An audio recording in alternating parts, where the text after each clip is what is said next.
Comment est-il possible qu'un ministre d'État chargé de la justice et gardien de l'intégrité judiciaire soit soupçonné d'avoir détourné près de 19 millions de dollars, une somme destinée à la construction d'une prison dans la ville de Kisangani, dans un marché conclu sans contrôle ni transparence? Scandale au règlement du compte. Aujourd'hui, je vous dévoile les dessous d'une affaire qui secoue le sommet de l'État congolais. Le 21 mai 2025, un événement inédit s'est produit à l'Assemblée nationale. Le procureur général de la Cour de cassation, M. Firmin Vondé, demande la levée des immunités parlementaires de Constant Mutamba, actuel ministre de la Justice congolaise. Un présumé détournement de 19 millions de dollars sur un total de 39 millions destiné à la construction de la prison centrale de Kisangani. Le contrat a été conclu de gré à gré sans l'aval de la première ministre, Madame Judith Suminwa Tuluka, ni des organes de contrôle. Une entorse aux règles de passation des marchés publics. Les fonds détournés ne viennent pas du trésor public, mais du FRIFAO, un fonds sous tutelle du ministre Mutamba, chargé de gérer les réparations versées par l'Ouganda à la République démocratique du Congo. La cellule nationale des renseignements financiers avait pourtant bloqué ces virements, évoquant des doutes.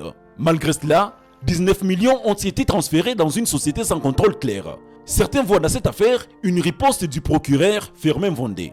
En novembre 2024, M. Constant Mutamba avait ordonné une enquête sur l'achat d'un immeuble à Bruxelles par ces mêmes procureurs. L'organisation non gouvernementale Assado, à son tour, appelle à la prudence.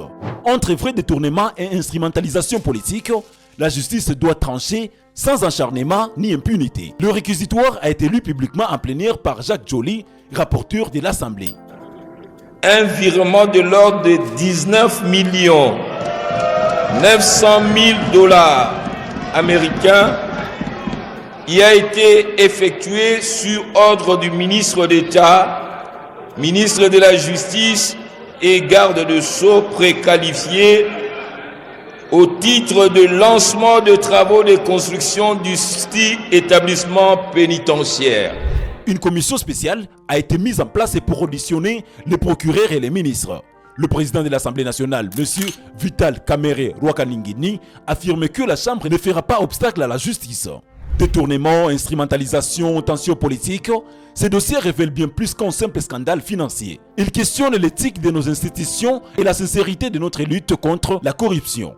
Affaire à suivre. Pensez-vous que Constant Mutamba est victime d'un acharnement ou coupable d'un détournement?